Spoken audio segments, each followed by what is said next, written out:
You are listening to Leaders and Legends, a podcast produced by Veteran Strategies and featuring conversations with fascinating and impactful men and women who have shaped our world, our communities, and our history. My name is Robert Vane, Principal of Veteran Strategies, and your host for our discussion. You are listening to Leaders and Legends, a podcast presented by Veteran Strategies, an Indiana-based public relations enterprise, and sponsored by Garmon Construction, Leaders and Legends LLC, the Grand Hall and Conference Center at Historic Union Station, the McGinley's Golden Ace Inn, and NFP, a national insurance broker with strong local content. Our podcast is featured on the All Indiana Podcast Network in partnership with Wish TV. You may find Leaders and Legends at allindianapodcastnetwork.com. Thinking of starting a podcast or need to host a public meeting? Let Leaders and Legends LLC be your partner as you look for new ways to communicate your message. Please contact Chris Spangle or me at leadersandlegends.net. And as always, all our podcast interviews are dedicated to the legacy and generosity of P.E. McAllister. Thank you for joining us on the Leaders and Legends podcast. Our guest today is historian and author Gareth Russell. You may recognize his name. This is his third appearance on the Leaders and Legends podcast. We're very grateful. We are talking with him today about his book. And I told him before we got started that I've never read a book about a house before, but I'm damn glad I did. It's called The Palace. From the Tudors to the Windsors, 500 years of British history at Hampton Court. Gareth, thank you so much for coming on the podcast. It's my pleasure, and thank you so much for having me back. You're a brilliant author and a wonderful guest. Thank you so much for your time. I have had the great fortune of having visited Hampton Court Palace.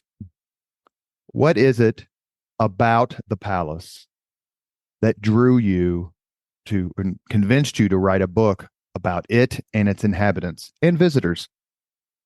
Yeah, great question. I suppose it was accident, really. Hampton Court is a very large former palace, about 17 miles away from the center of London. It's located on a bend in the river. It's very beautiful. One half of it is 16th century. A later half is 17th and 18th century. And it's very famous in England because it's the last big Tudor palace, and people are fascinated by the Tudors. But the reason that, sort of the genesis of the book was that my agent, who's American, was over visiting and she wanted to see it.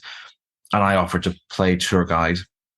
So I took her through the palace and she said, I think there's a book here because actually you can move through so many rooms and you're moving through time periods and it's extraordinary. And then I actually was initially quite hesitant, if I'm totally honest. I thought, I don't know if there's enough here.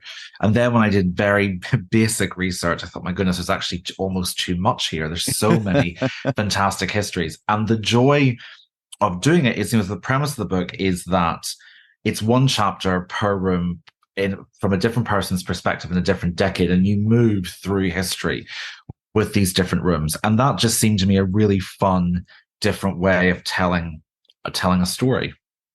Did you find it more difficult to keep the book shorter or more difficult to, and you just alluded to this, more difficult to go, okay, what am I going to write about X? Yeah, it was probably shorter, to be honest. There were stories that I found fascinating that ultimately were maybe a bit too similar to other ones, and that it has to be an enjoyable length of a book. And we had an idea in our head, my editor and I, what we'd be aiming for. So initially, I think there were 5 or 6 more chapters than there were in the end. And sometimes I had a professor of French history at college who said, you'll know the subject when you know what to leave out. That's when you know what is really relevant. So yeah, it was, as I said, like an embarrassment of riches trying to figure out, if you imagine, not to describe myself as a grave robber, but imagine going into Tutankhamun's tomb and you can only take an armful. What do you pick? It is the closest analogy I can make to that. How much did our good friend, and I'm flattering myself and the podcast, how much did our good friend Tracy Borman help you with the writing of this book? Because I honestly think she's a computer. She's phenomenal. She's now actually a very good friend, and I like Tracy a lot. And it was this book that sort of got us talking. So we had mutual friends, and so the last chapter takes place in 2016 at an event where the then Duchess of Cambridge, she's now since, just when I finished writing this book, Elizabeth II was still alive. Since then, Catherine has obviously become the Princess of Wales. But Tracy was present at this meeting in 2016 when Kate Middleton, Duchess Catherine, visited the palace. And she very kindly, when I reached out through a mutual friend, she said, yeah, I'll absolutely provide her memories of what that day had been like. So she's quoted in the book and in a thanks list, which is slightly strange. Tracy was phenomenal help. Firstly, to have someone who'd been there, but also just, since then, she has been such a champion of the book. And also, I think what was really nice is when she read it, she said she gave a wonderful quote for it. And she said it felt as if she was seeing Hampton Court for the first time, and she'd worked there for 15 years. So Tracy has been, as in most things she does, phenomenal. She's a brilliant historian. She's a wonderful podcast guest. Tracy Borman, she's the Joint Chief Curator of Hampton Court Palace. And she said of the book, I have worked at Hampton Court for 15 years, but the author, Gareth Russell, brings the palace to life so vividly and with such a compelling narrative that I often felt like I was walking its corridors and courtyards for the very first time. A beautiful quote. Yeah, it is. It is. And you're grateful, obviously, for all quotes, because when you send a book out into the world, it's a ship on a voyage, just waiting to see if the passengers like it. But to get a quote like that from the Joint Chief Curator of the building you've written about, as well as someone who is in their own right an extraordinary historian and has written about some of the people who feature in the book, it was a very special moment for me. Sometimes I think as your career starts, in fact, not just career, life, I think sometimes you have to remind yourself to really take a moment and just be grateful, really savor the moment. And that quote was one of them for me. Hampton Court Palace, so many of the royal palaces of the Middle Ages and through the Renaissance and Tudor period, they started out as a smaller lodge, then they get built and built and built until they become, quote unquote, a palace. What's the genesis of Hampton Court Palace? Why did it become so critical to the time period? That's a great point. So the most famous kind of alpha example of that is Versailles, which started out as a small hunting lodge for King Louis XIII, and then his son Louis XIV turned it into what we see today, the sort of colossal royal metropolis, and they call it a palace. But actually, the Versailles example is perfect because the reason why it happens that they evolve and they move from these smaller residences to bigger is that initially they are picked for location. That's what they have a good location. And that means sometimes a smaller residence is put there, but the location means that when the royals or anyone else is keen to expand, that is still an attractive residence. And that is what happens with Hampton Court. So as I say, it's on the bend of the river, which in Anglo-Saxon times and in Roman Britain, actually, when we think the first sort of villa was built there, it meant the soil was fertile. So it's a very just convenient location to make money. The aristocracy were a rural class. They derived money from land. Then after the fall of Anglo-Saxon England with the Norman invasion in 1066, William the Conqueror takes this manor, Hampton, which literally means the place on the bend of the river, and gives it to one of his cousins. And this is the Saint Valery family, and they hold it for a couple of hundred years, but they are very religious and also warriors. They're crusaders. And so they start leasing land to warrior monks called the Orders of the Knights Hospitalier, who they bring back from one of the crusades. And the Knights Hospitalier turn their bit of Hampton into, as you say, sort of smaller residence, a manor, but it's really more of a glorified inn. So what they do is, Hampton is in such a nice spot because it's halfway between the capital city of London and more rural royal palaces. So a lot of well-to-do people traveling between the two stop at Hampton for the night. And they then it's like an honesty box in a modern hotel room with your minibar. They give gifts to the order when they leave. And then the order does a little bit more work and starts leasing out the whole manor on it. And they lease it to a man called Giles Daubeny, who's Henry VII's, sort of the chief official running the royal household, which is the first structure that still survives today is from his tenancy. It's the kitchens, which are, I just find them so atmospheric and interesting, which is why the book, the first chapter is there. And then after he dies, the lease is transferred to Henry VIII's chief minister, a guy called Cardinal Thomas Wolsey, who's the last great Catholic statesman of English politics on the eve of the Reformation. And although he's technically a tenant, because he is a prince of the church, as a cardinal, he's given a very generous lease whereby he can do whatever he wants to it on a 99-year lease. Obviously, he'll have no legitimate children. But when Wolsey... Sorry, it's a Catholic that made me laugh. Yeah, it's legitimate, because two of his illegitimate children do live at Hampton Court, Thomas and Dorothy.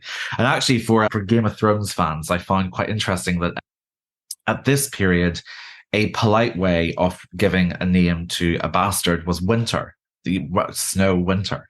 So Thomas and Dorothy Winter live with their uncle, the cardinal, at well, he got his at the end though. So he did. Look, Wolsey did nothing by half. He turns it into this palace. There's 7 years of massive building on this between 1515 and 1522. And by the end of 1522, it is considered ground enough to host the Habsburg Emperor when he visits England, which is chapter 2, that visit. But Wolsey, 7 years after that, loses royal favour because he can't get Henry VIII's divorce from the Pope as he promised. And Henry takes the tenancy off him and then persuades the monks to give him the lease by saying, if you give me the lease to Hampton Court, I'll give you this priory to St. Mary Magdalene in Essex. And if you haven't heard of it, don't worry, the monks hadn't either. In terms of a property exchange, it's about as fair as someone saying, I really think it would be fair if you give me your first class seat on British Airways in return for this tricycle. It really is so disproportionately unfair. But that is how it it goes from manor to palace and from church to crown.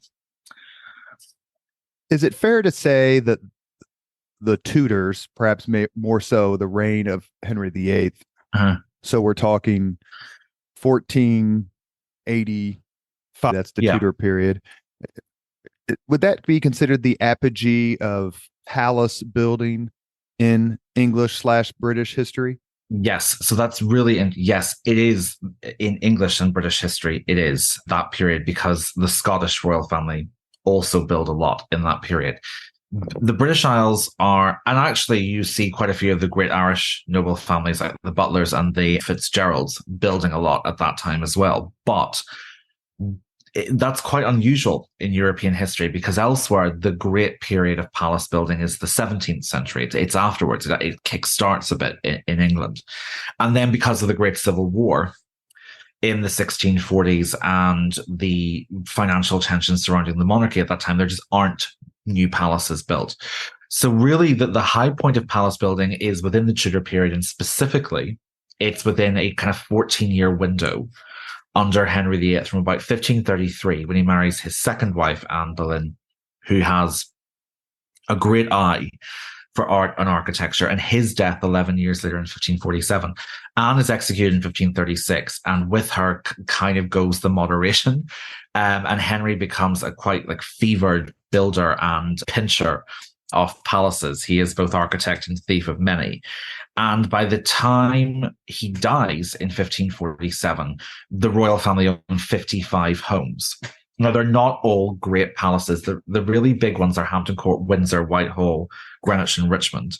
Or sorry, he gives Richmond as a divorce settlement to one of his ex-wives. But that creates problems for his children, Edward VI, Mary I, and Elizabeth I, who are constantly trying to offload some of the medium-sized houses because the upkeep is just draining the royal income.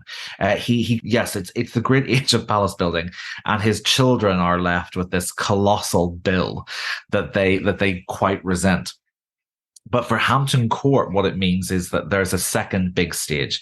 So Anne Boleyn, when she's queen from 1533 to 1536, is the first queen to live there when it's a crown property. So what she has to do is oversee really the 50% increase on the palace, because they need to create private wings for the female side of the royal household and private apartments for the king too.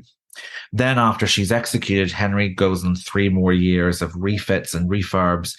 So it's really, there's constant on and off building for about 10 years.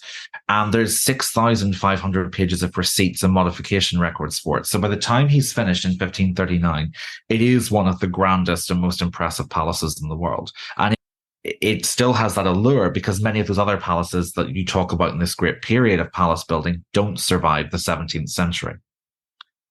You're listening to the Leaders and Legends podcast. Our guest is author and historian Gareth Russell. We're discussing his new book, The Palace, From the Tudors to the Windsors, 500 Years of British History at Hampton Court. What made Hampton Court special emotionally in the minds of royalty? That's a fascinating question. Different ones have different links to it, but for many of them, it is often a place of refuge. When they are going to Hampton Court, they're often leaving the plague. A lot of people leave London during the hotter months when disease is at its most rampant, and there's nearly annual epidemics breaking out. So for Hampton Court being in a much cleaner rural environment, for many of the royals and their staff and servants, they see Hampton Court almost in their minds as a place of refuge. The other thing that I think is interesting is that you start to see the emotional impact that it has for many of them, because I think you can see some monarchs that had unpleasant experiences there, and it changes things for them. In 1555, Queen Mary I went through what we think was probably a phantom pregnancy there. And it's interesting that she then cancels plans for Christmas there. And then 7 years later, her sister, Queen Elizabeth I, nearly dies of smallpox there. And I didn't know, Rob, until I started researching the book, she doesn't stay there again for 5 more years. So actually you can see that these places take on huge emotional resonance, whether it's happy memories for many people or distressing ones.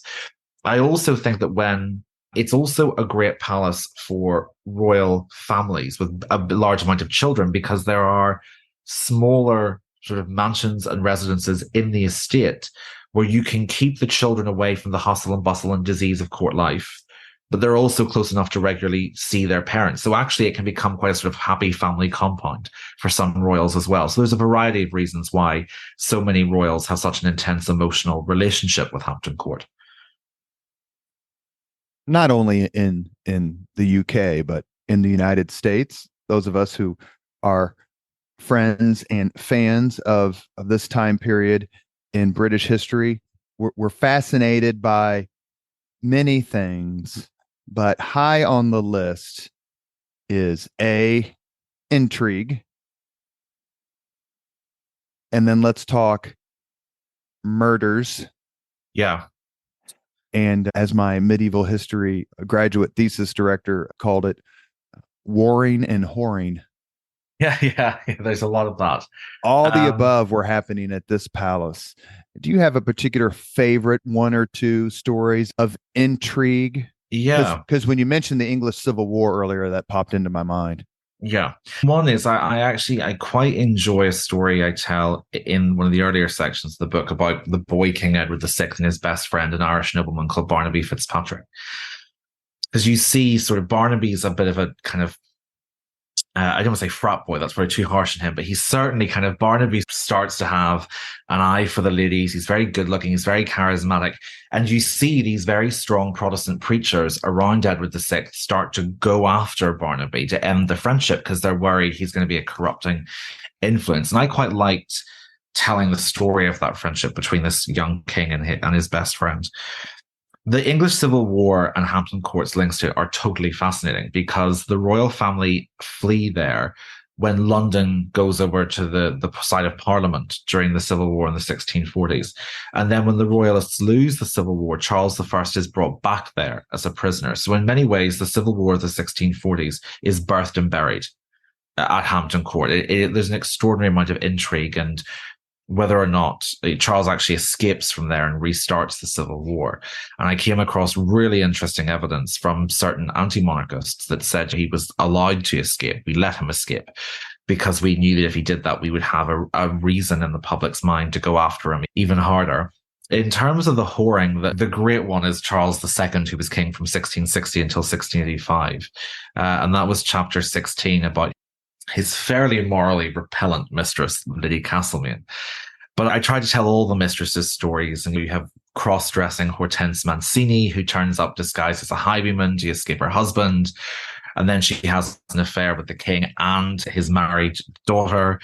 Nell Gwynn sends candies with laxatives to a rival mistress, Barbara's. It's just the most extraordinary carnival of naughtiness and filth at Hampton Court during Charles II's time. And that the roulette of sentiment and importance that spins through this place is just extraordinary. Because the chapter before is Hampton Court is saved from destruction because our first Republican head of state in this country, Oliver Cromwell, picks it as his weekend house. So you have this very serious theocratic regime in chapter 15, and then you have Charles II's carousel of mistresses in chapter 16.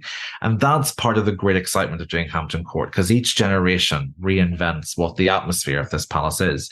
And the palace itself, for the book, I think it was really important to say that there was this symbiotic link between the building and the people who lived there, and they both equally influenced what was happening, what that kind of atmosphere was like. Was Hampton Court Palace unique in the ways that you just described, or was this something that took place at the houses and palaces and castles that just happened to be in fashion at the time? I think I would say it's unique in terms of the longevity of it. So a lot of the palaces that had this kind of behavior in the Tudor period, they fall apart or they're destroyed during the Civil War.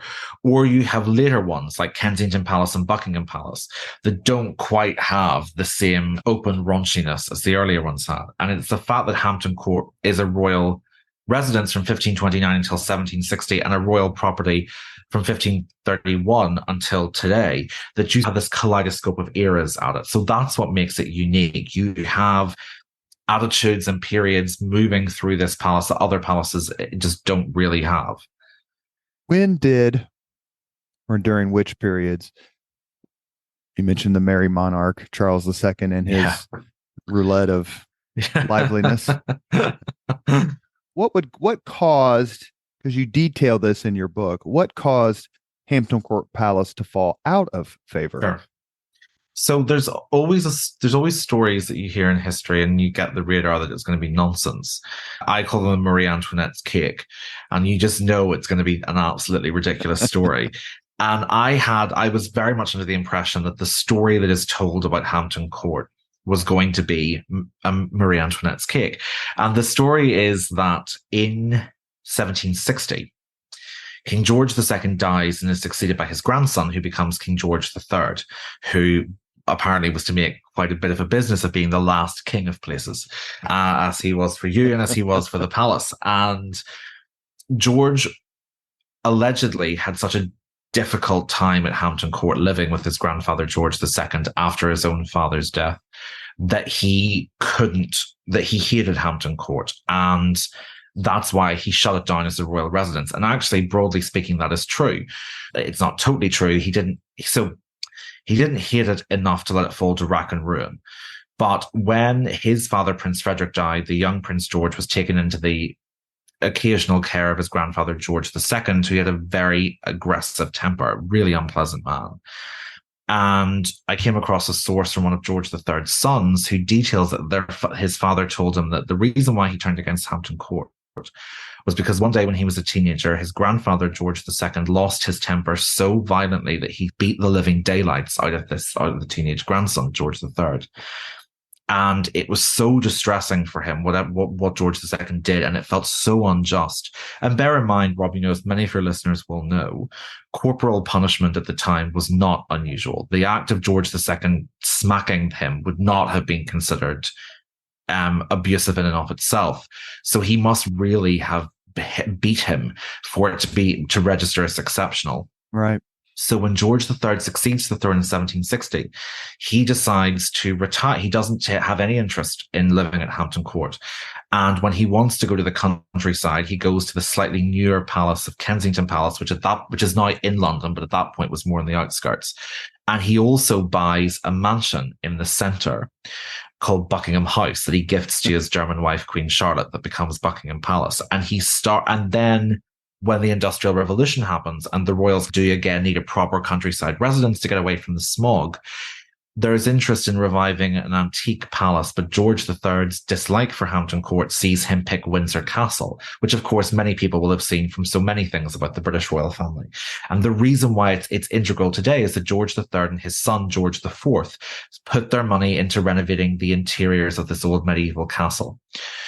But George III is an immensely conscientious student of history and takes things like heritage and architecture very seriously. Anyone who has read Andrew Roberts' new biography of him, I think it's published in the States as The Last King of America.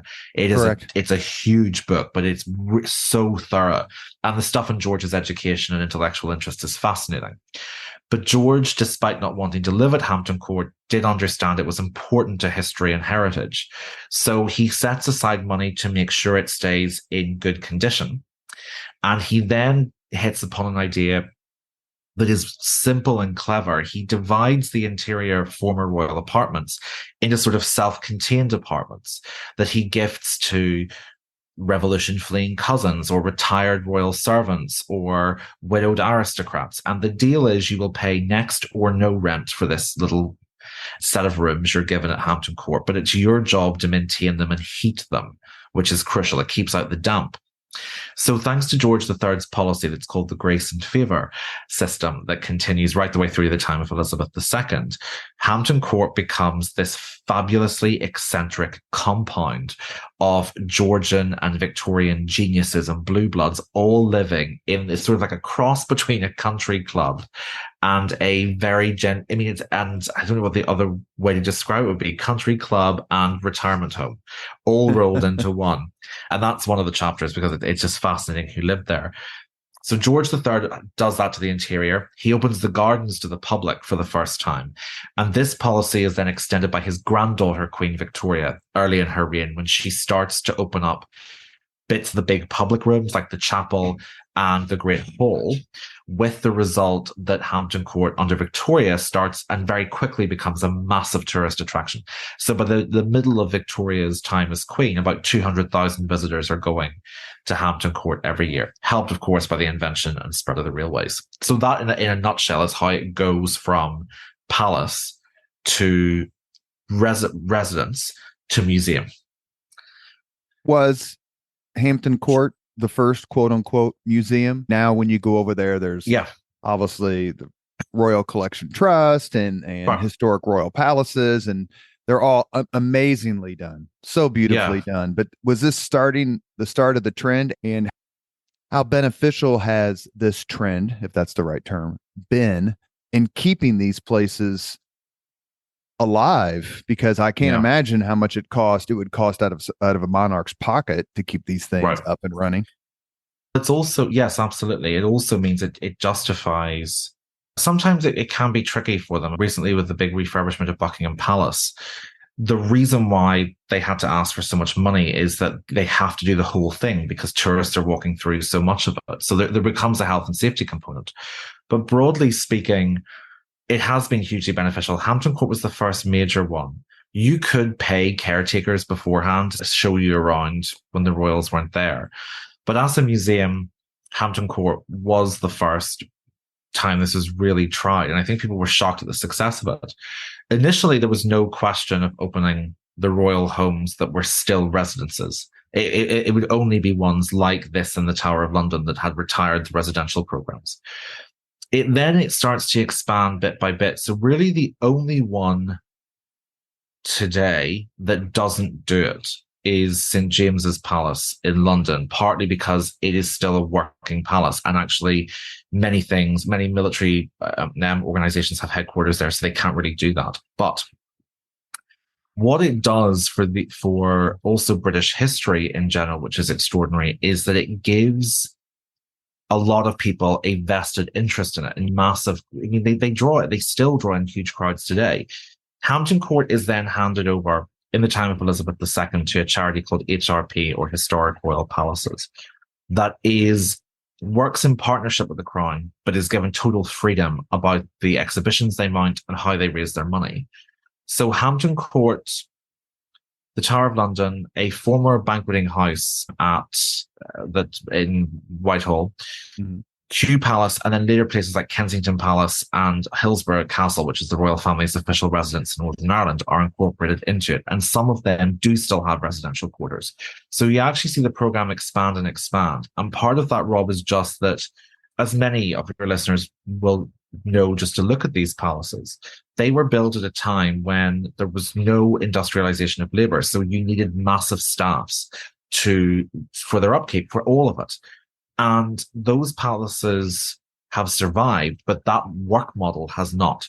So they physically they're just too big for their purpose anymore. So actually what Hampton Court really did was it trailblazed the way for other palaces surviving, even architecturally and logistically, by becoming museums or tourist attractions. You are listening to Leaders and Legends, a podcast presented by Veteran Strategies, an Indiana-based public relations enterprise, and sponsored by Garmong Construction, Leaders and Legends LLC, the Grand Hall and Conference Center at Historic Union Station, the McGinley's Golden Ace Inn, and NFP, a national insurance broker with strong local content. Our guest today, his third visit to the Leaders and Legends podcast, and we're very grateful, is award-winning historian Gareth Russell. We're discussing his new book, The Palace, From the Tudors to the Windsors, 500 Years of British History at Hampton Court. If you could have an evening with any of the occupants of the palace, whom would you choose? I probably, out of sheer curiosity, would pick Anne Boleyn to see what was the impact of this charisma, what was the fuss about. I also think, I've often said Anne Boleyn, I think, is the Tudor equivalent of a martini. I think classy but sharp. And so shaken, not stirred. Yeah, I like that. Yes, I think probably Anne Boleyn. But if I wanted to have Lord Harvey, this 18th century nobleman who I write about in the third section, who was just a sort of horrible but apparently very funny dinner guest. And his was one of the last sources I found, his scorchingly cruel memoirs of his time at Hampton Court that did make me laugh out loud. But then I feel like he might turn on me, so maybe I'll leave. I'll leave Lord Harvey. Yeah, I would probably say Anne Boleyn. But then there are other people that you think, like James I's wife, Anne of Denmark, I think would have been fascinating as well. And then I suppose maybe Charles II actually as well, because I think, again, as with Anne Boleyn, I'm interested by charisma. I'm interested by what it does, and and part of the difficulty and the joy when you write about people like Anne Boleyn or Charles II or Nell Gwyn that just seem to have charisma seeping out of their fingertips is that you can get the impression from how other people write about them. But it is something that's indefinable until you see it in person. So I'd be fascinated by, say, Anne Boleyn and Charles II. If you could witness any event that took place at Hampton Court, which one would you choose?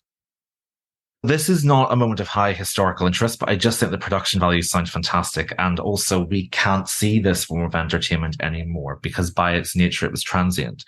There was a thing called a masque, MASQUE, at the Stuart Court, that was part propaganda, part high camp musical, part theatre, and which the royals would often perform in it. And in 1604, in the Great Hall, James I's wife, Anna of Denmark, performs in one called The Vision of the 12 Goddesses. And the court gathered into the Great Hall All the windows are covered. They have built a set that involves moving clouds running around the Great Hall. All the page boys are lined up in silver jackets with jewelry sewn into it. So when they hold the torches up for the entrance, everything glitters around them.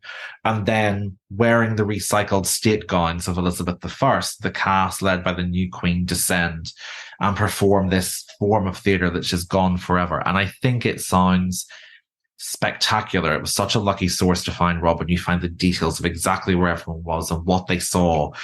And so, yeah, that I would just selfishly love to see. The other reason why I would love to see something that's of artistic and visual fascination, but not of high historic importance, is I'm just too much of a meddler. And I think if it was anything really important, I don't think I could keep my mouth shut. So I'm conscious of the butterfly effect. So we'll stick with the vision of the 12 goddesses in 1604. Perhaps the most impactful historic decision, and you correct me, please, taken at the palace was the decision of Charles the First to flee. Yeah. If not that, which decision do you think had most historical impact? It's hard to trump that one. I think, Rob, you're right. So in 1647, Charles I has lost the first civil war in England, and he's being held under very genteel house arrest at Hampton Court. And I go into all the. I probably went into this with slightly more admiration for Charles I than I came out. He had many extraordinarily fine qualities that I don't think he often gets credit for. He had such a horror of bullying, and he really stepped in. He could smell a bully at 10 paces, and he was a wonderful husband and father. And should never have been king, for lack of a better term. I think was not first in line to the throne. Yeah, there are plenty of second in lines who sometimes do a better job than others that don't. With Charles Henry VIII, for example. Henry VIII is one of the ones who did not.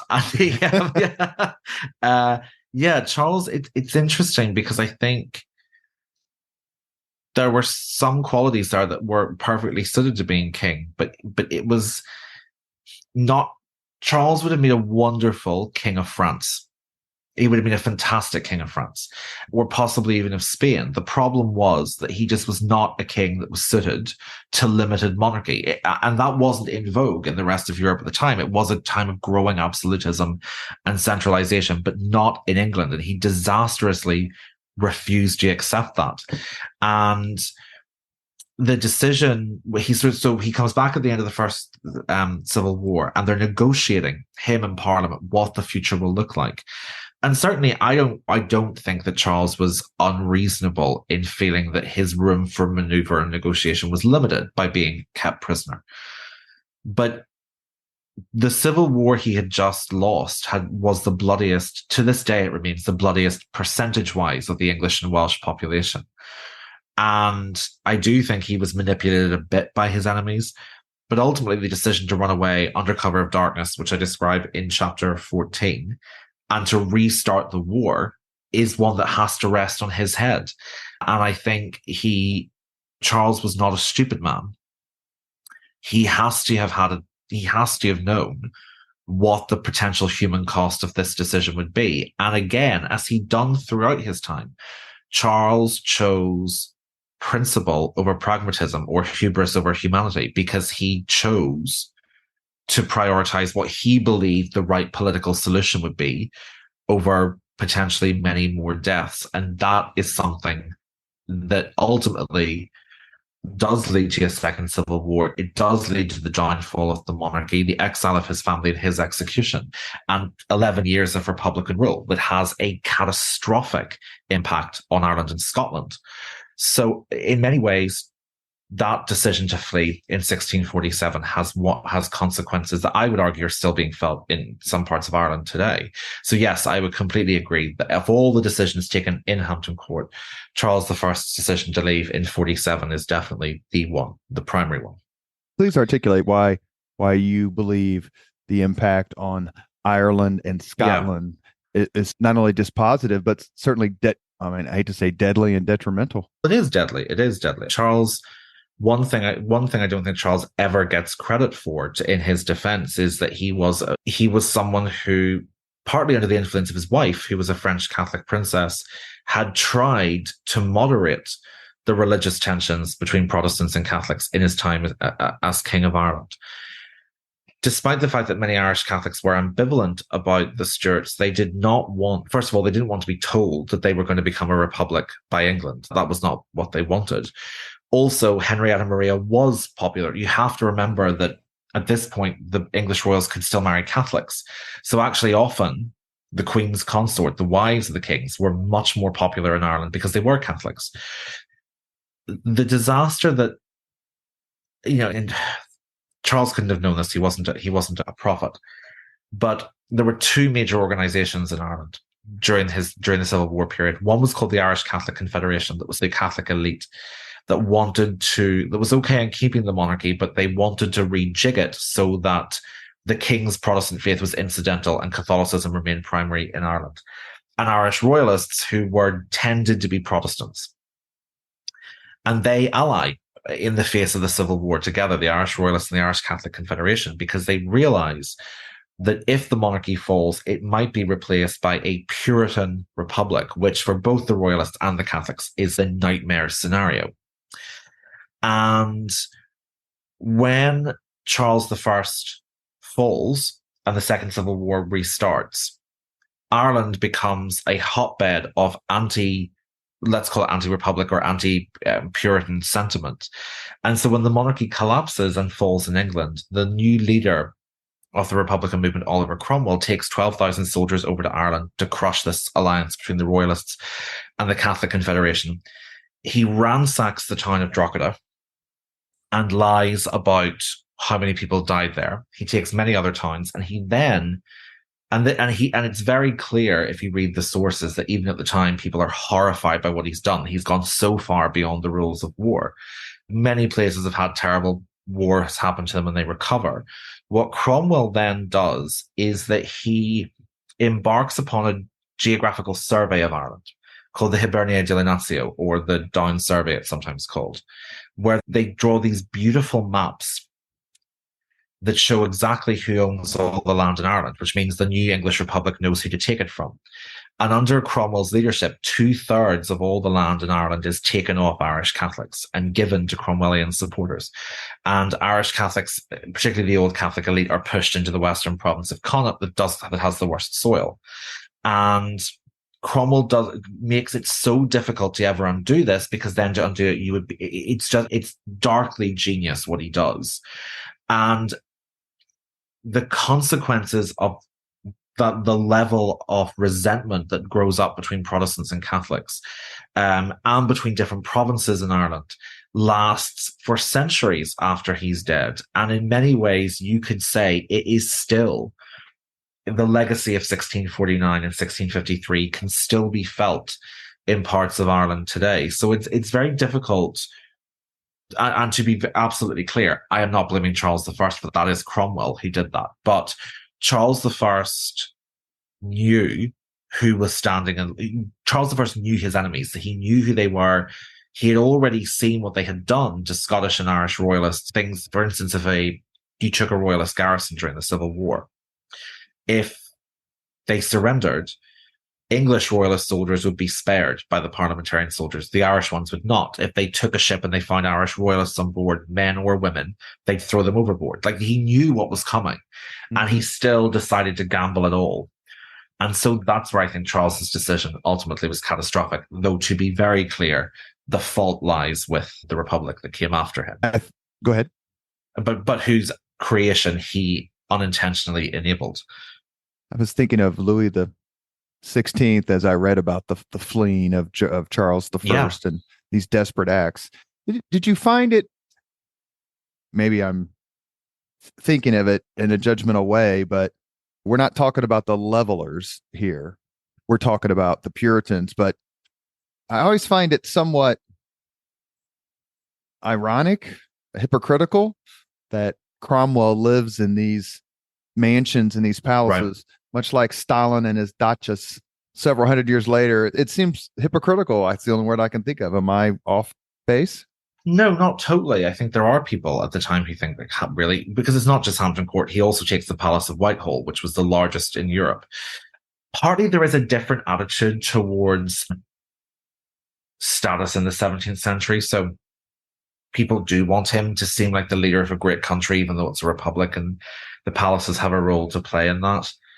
But yes, there are certainly royalists think they just have a field day with making fun of this. Thank goodness you saved us from a monarchy that overtaxed and lived in fine palaces. Cromwell lives in fine palaces and taxes even more than the monarchy did. The royalists are thrilled because it's a public relations own goal for the republic. But yeah, it is hypocritical. It is definitely hypocritical. It saves Hampton Court, but there's no doubt ideologically it's an ill-fitting glove, I would say. Americans tend to be familiar with Tudor architecture. How would you define the Hampton Court Palace's architectural style? And are there any other palaces in England that ape it? No, they're none. So the style is a perfect split of Tudor and Baroque. So when you walk through it, you walk down the haunted gallery that's said to be haunted by the ghost of Henry VIII's fifth wife. And if her ghost is still there, she'll be very confused when she reaches the end of the corridor, because all of a sudden you step from a dark wooden paneled Tudor room into this sort of fantastically over the top Baroque Rococo staircase. So what happened in the 1680s was that the private wing, the east and south facing wing that had been built around Anne Boleyn's time, wasn't in very good repair. And William III and his wife Mary II decide to tear down the dilapidated part and rebuild it as a middle finger to their enemy Louis XIV at Versailles. But they run out of money before they can finish the rest of it. So you have half a Tudor palace giving way to an English version of Versailles, which is just, from my perspective, wonderful. And I think sometimes people miss the Baroque wing. Don't. It's always slightly less busy, and it is absolutely fascinating. You can see these colossal throne rooms and drawing rooms and guards rooms. Then you go downstairs and you see the developing idea of privacy. Small, normal-sized studies for William III or Queen Caroline's bathroom, normal-sized dining rooms and sitting rooms and things like that. So yeah, it's just wonderful. I love the Baroque wing. Nobody else does.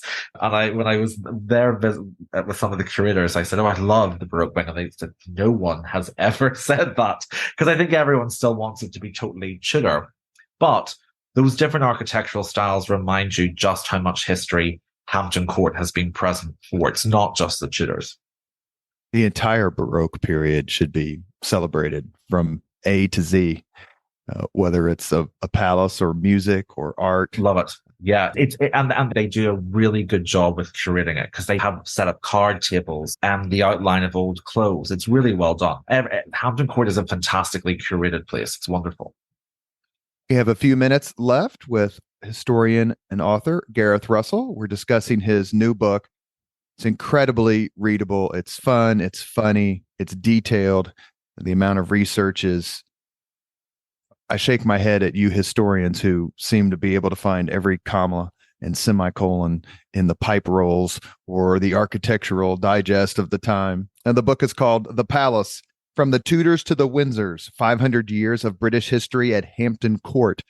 I read, and maybe this is wrong, one of those let them eat cake historical facts, that Britain had running water, indoor plumbing during the Roman period. Yeah.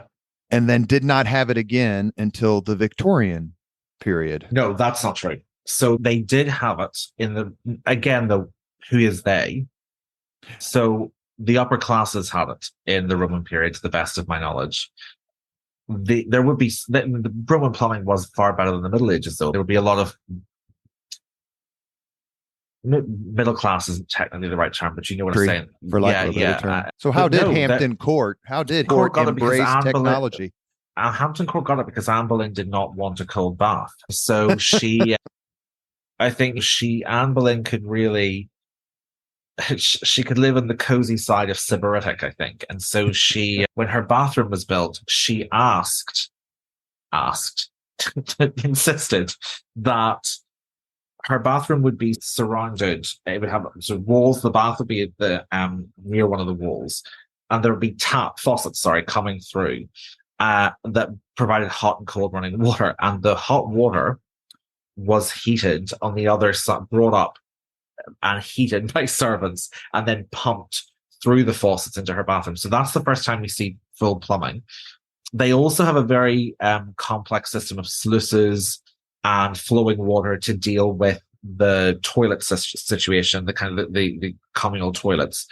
The first time that really full proper plumbing is put in terms of like really making it up what we would recognize as close to indoor plumbing is Charles I and his wife Henrietta Maria, who, like Anne Boleyn, is educated in France, grows up in France. So it's possible that maybe they bring a certain Parisian chic to the whole thing. But yeah, no, there are working faucets at Hampton Court in the 1530s, and then it is extended quite substantially. And they, by the way, the other royals maintain it. So Mary I and Elizabeth I, we know, maintain the plumbing. And then Charles I and Henrietta Maria expanded. So no, not true that there was none until the Victorian period. But yes, it did take a drop after Roman Britain. Any famous royal weddings take place? Any famous royal beheadings take place? No royal beheadings. They don't like to, however you want to put it, where they eat. And they send those to fortresses. There is a famous wedding that takes place there in 1543. Henry VIII's last. He gets married to his sixth wife, Catherine Parr, who's the country's first openly Protestant queen as well. So it's end of an era for Henry VIII, and the start of a deeply unpleasant one for poor Catherine Parr. But yes, Henry VIII, it's also, I think, to the best of my knowledge, let's see, Greenwich, Whitehall. Yes, it is the only place where you can see where one of Henry VIII's weddings took place. Last question for Gareth Russell. If you could ask Hampton Court Palace a question, what would you ask her? Oh, what are the memories when you're asleep? Because I think at night, I've walked through it at night, and you do feel that there's so much memory that's flowing around. Either that, or when were you at your most useful? That would be interesting to see. When did the palace think it was at the peak of its importance? Do you think Hampton Court Palace is haunted? I don't really believe in... If you ask me, do I believe there's like Purcell's trap reliving a Groundhog Day of their worst moment? No, I don't. Certainly there have been a couple of moments I've been there where I felt something unusual, but that could be because have spent years researching it. I don't know. There is a very certain atmosphere there, and the opening quote of the book is from an Irish aristocrat called Elizabeth Baum, and she's writing about her home Baum's Court, but I thought it was perfect for Hampton Court. And it's, with each death, the air of the place had thickened. And I think the air is thick at Hampton Court, whatever that means. You have been listening to Leaders and Legends, a podcast presented by Veteran Strategies, an Indiana-based public relations enterprise, and sponsored by Garmong Construction, Leaders and Legends LLC, the Grand Hall and Conference Center at Historic Union Station, the McGinley's Golden Ace Inn, and NFP, a national insurance broker with strong local content. As always, all our podcast interviews are dedicated to the legacy and generosity of P.E. McAllister. Our guest today, Gareth Russell, author of The Palace, From the Tudors to the Windsors, 500 Years of British History at Hampton Court. If you've not been to Hampton Court, please go. It's endlessly interesting, and please pick up a copy of Gareth's book. It's funny, it's gossipy, but it's great history. As always, your writing is terrific, Gareth. Thank you very much. You, Rob. Very kind. Thank you for coming on the podcast. Thank you. Thank you very much for listening to Leaders and Legends, brought to you by Veteran Strategies Incorporated. If you want to contact us about this program or our menu of public relations services, please send us an email at robert@veteranstrategies.com. That's robert@veteranstrategies.com.